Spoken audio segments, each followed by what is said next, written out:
malee gartaa ofeete arjoomtaa gariin ifa abdataa si maleen qabu yoom harkanaaf laattaa yoom harkanaaf laattaa.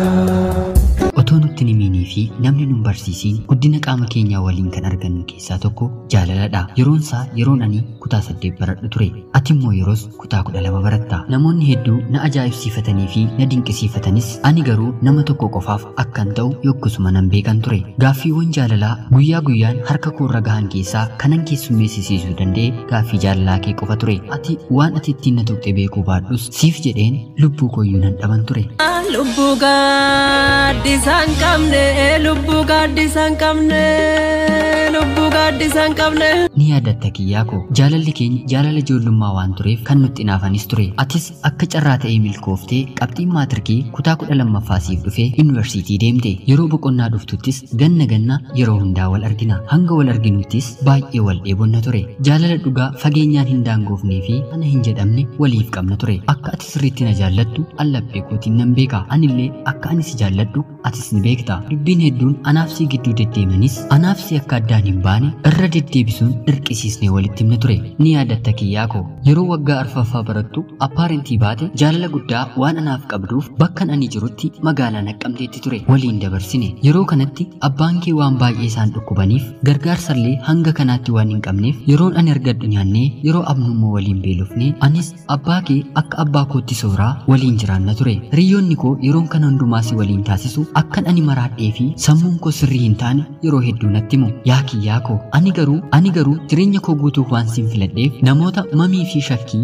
anaaf si gidduutti qaban tokkollee keessummeessuuf keessi koon eeyyamne. Hiriyoonni koo garuu mucaan kunii yeroo hojii qabatu akka si dagatuu fi garagalee si ilaalle natti himanii turani. Anaaf garuu jechi namaa kun waan hin fudhatamne ture. Ni yaadatta kiyyaa koo bara 2007 buufata konkolaataatti yogguun si gaggeessuuf deemu imimmaan guyyaa sanan boo'e akka ati narraa addaan baatee deemtu waan hin feeneef yogguun ani otoo nan amma waa tokko as kanatti of godhee hin hafta miti jedhee yogguu si gaafadhu ati immoo deebistee dhiisi jaalallee koo jireenya keenya fuulduraa sirreessuufan deema eebbi koos bara kana qofaa waan hafeef jireenyi keenya gaarii ni ta'a jettee guyyaa na sossobde sana ni yaadatta. Haaluma kanaanis jaalalli keenya itti fufee atis barattee dhuftee eebbifamtee deebite. Rabbiif galanni haa ta'u torbee tokko keessattis hojii argatte. Yogguu sana an kutaa 12ffaa xumureen qabxiin darbiinsa maatirikii na jalaa hafee ture. Atis dhiisii kanaan booddee anis hojii waan an qabadheef nan si barsiisa. Iddoo barbaaddetti deemtee barachuu ni dandeessa. Kanaan booddee wal bira teenyeeyyuu an si barsiisuu danda'a jettee abdiin jirre natti hortee turte. Haa ta'uutii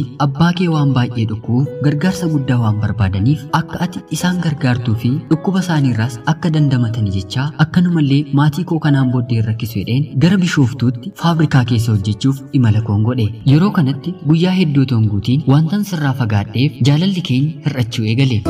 Yaa Rabbi yaa gooytaa maaliif na jalliftaa jiraachuun jabaattee dirmadhu yaa gooytaa keessa kiyya gartaa keessa kiyya gartaa.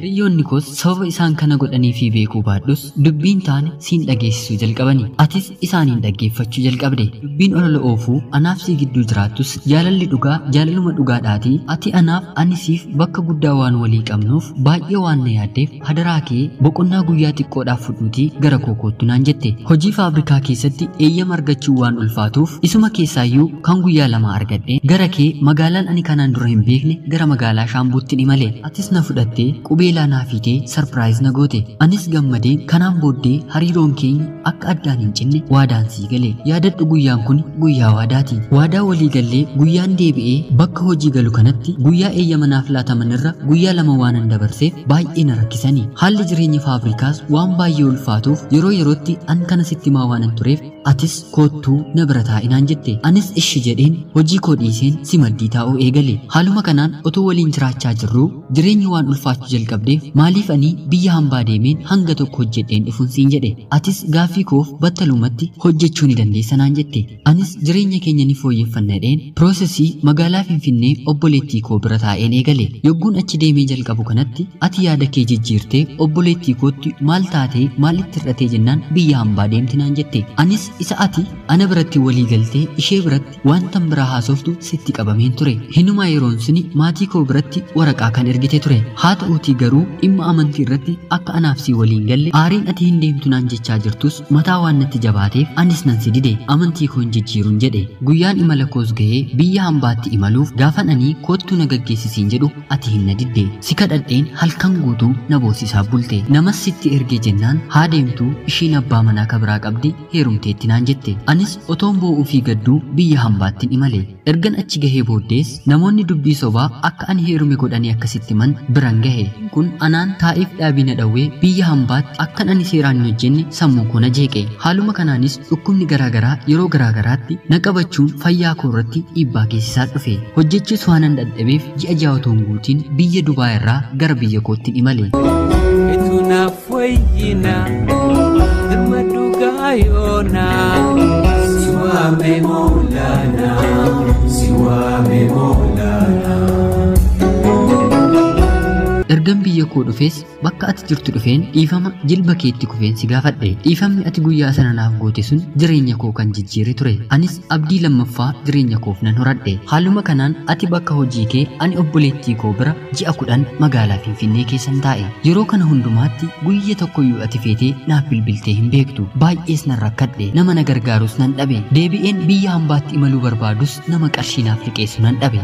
Atis garaa natti jabaatte. Gara ja'ummaan kee kun hiikaa addaa jireenya koo keessatti naaf laate. Yaa jaalallee koo anaaf si jaalala waggaa 9 waliin dabarsine. Kana hundumaarra darbeen ofitti na fudhadhu jedheen yeroon gaaffii siif dhiyeessu ofii kooyyuu nama na bulchu dhabeera naan jette. Ati garuu yoggus anarra ni wayyita turte. Kaanillee haa hafu abbaa kee faan baay'ee akka rakkadhe sirriitti ni beekta turte. Waadaan harka koo irratti baadhee waadaa salphaatti hidhamee salphaatti hiikamuun turre. Siif garuu sababii kee beekuu hin dandeenye. Anis abdiin qabu sirraa guutummaatti nan kutadhe. Namootarraas qarshii liqeeffadheen hojjedheen siniin deebisa jedheen biyya Beeruutitti imala koo si'a lammaffaaf sababa keetti nan deeme. Achi gahees qarshii liqeeffadhe ji'a 2 keessatti nan deebise. Yeroo jaalala keessa turre wanti ati natti himtu dubartii hedduutti dhiyaachuu yaaleera. Dubartii hedduufis bilbileera. Garuu si qofaatu qaama koof uumame jettee natti himte turte. Jechi kee kunis keessa kootiin badu. Yeroo hundumaa kanaanan si yaadadha. Ati garuu yeroo rakkina koo na dagatte. Jaalalli akkanan turre. Yoo kakattus fannoo yookiin masqalii baattee macaafa qulqulluu ciniinaat ture. Anaaf si jaalalaan guyyaa tokko yookiin ji'a tokko yookiin waggaa tokko miti kan nuyi waliin dabarsine. Yoo xiqqaate walakkaa umurii keenyaa jechuu hin dandeenya. Waggaan 9 salphaa miti. Ani kana hundumaatti hiika laadhe jennaan ati garuu hiika dhawwatte. Haaluma kanaan utuu addaan baanee jirru obboleettii koo bira deemtee bilbila ani ittiin argamu ishee gaafatte. Isheenis siif laattee akka ati ana waliin haasa'uu barbaadduuf natti himte. Anis tole jedheen atis karaa abbaa kee sababa hedduu guurtee akkanatti araaramuuf fedha qabdu na gaafatte. Anis baay'ee waanan si jaalladhuu fi abbaa keef immoo kabaja guddaa waanan qabuuf dhuguma ni sirroofte jedheen dhiifama siif godheen yeroo rakkina koo isa ati nagattee deemte dagadheen si waliin hiriyyummaa jaalalaa kaleessaa waliin eegalle. Anis kanaan dura bilbila waan hin bitanneef bilbila bitadheen yeroo hundaa waliif bilbiluu fi haasa'uu jalqabne. Otuma kanaan taanee jirru si'ii fi maatii koo gargaaruun eegale. Guyyaa ta'e ani waldaa yookiin charchii keenyaaf qarshii gargaarsaa ergee jennaan ati hin ta'uu maaliif ergitanaan jette. Anis yogguu sana sooma keessa waanan tureef yeroo soomaa hojiin biyya kana keessatti waan baay'atuuf boqonnaallee waan hin qabneef guyyaa 3 akkasii waliin haasa'uu hin dandeenye sitti hime. Guyyaa 3 booddees yogguun siif barreessu ati natti korte. Ifaaf ifattis kanaan booddee sin barbaadu naan jette. Yaa Rabbi yaa gooytaa maaliif na calliftaa jiraachuun jabaattee dirmadhu yaa gooytaa keessa kiyya gartaa keessa kiyya gartaa. Yogguu sana qarshii hedduutu harka keerra ture. Kana sababa godhattee ammas na waliin walitti buute. Turtii yeroo muraasa booddee hiriyaan kee deebisee walitti nu araarse. Haa ta'uutii dhugaa dubbachuuf ani garaan koo baay'ee bal'aadha. Siif jedheen waan irra dabarre hin qabu. Atis dhumarratti gaaffii amantii kee gara kootti jijjiirtamoo hin jijjiirtu naan jette. Anis amantaan ittiin dhaladhe amantaa Pirootestaantii waan ta'eef akka hin jijjiirree fi anaaf si kan walitti fide amantaa otoo hin taane jaalala akka ta'een sitti hime. Garaagarummaa amantaa keenyaa waliif kabajnee waliin jiraachuu akka dandeenye ganamumaa walitti haasofneef turre. Ati garuu dhuma geessee ni jijjiiramte. Wal dhabdeen kunis anaaf si gidduutti tabba guddaa ta'e. Arjoomni ilma namaa utan qabuhumaa. Arjoomni ilma namaa utan qabuhumaa.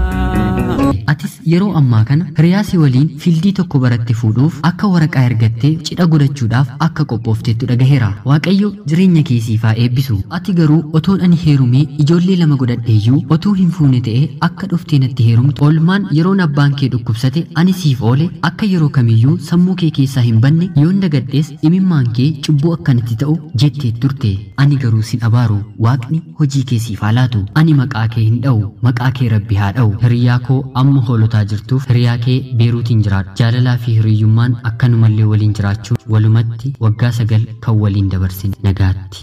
Harki malee gartaa yoo feete arjoomtaa gariin ifa abdataa si malee hin qabu yoo markanaaf laattaa yoo markanaaf laattaa.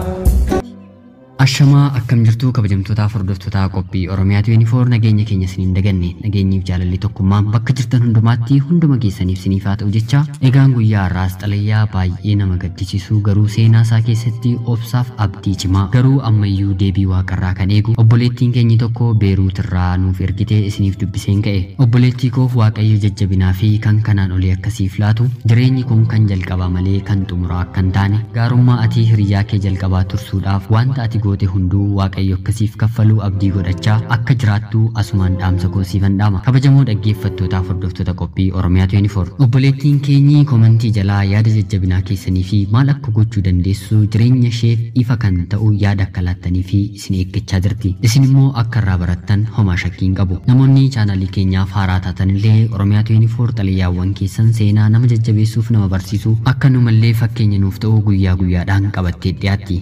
Seenaan kuni eessarraayyuu miti kan dhufu isinumarraa karaa lakkoofsa bilbilaa keenyaa teelegiraamii fi iimootiin nuuf ergitanii. Nutis hanga dandeenye yaada bal'aa ta'e walitti qabannee qindeessinee isiniif dhiyeessaa jirra. Namoota hanga yoonaa nuuf qoodaa jirtaniifis guddaa galatoomaa isiniin jecha namoonni haaraa taatan immoo anaa dhufuu sabskiraayib godhaati maatii chaanaalii keenyaa ta'aa isiniin jenna. Sheerii fi laayik gochuun ammas akka nu deeggartan isin gaafachaa qophiin guyyaa har'aaf isiniif qabadheen dhiyaadhe kana fakkaatti hanga yoonaatti waan nu waliin turtaniif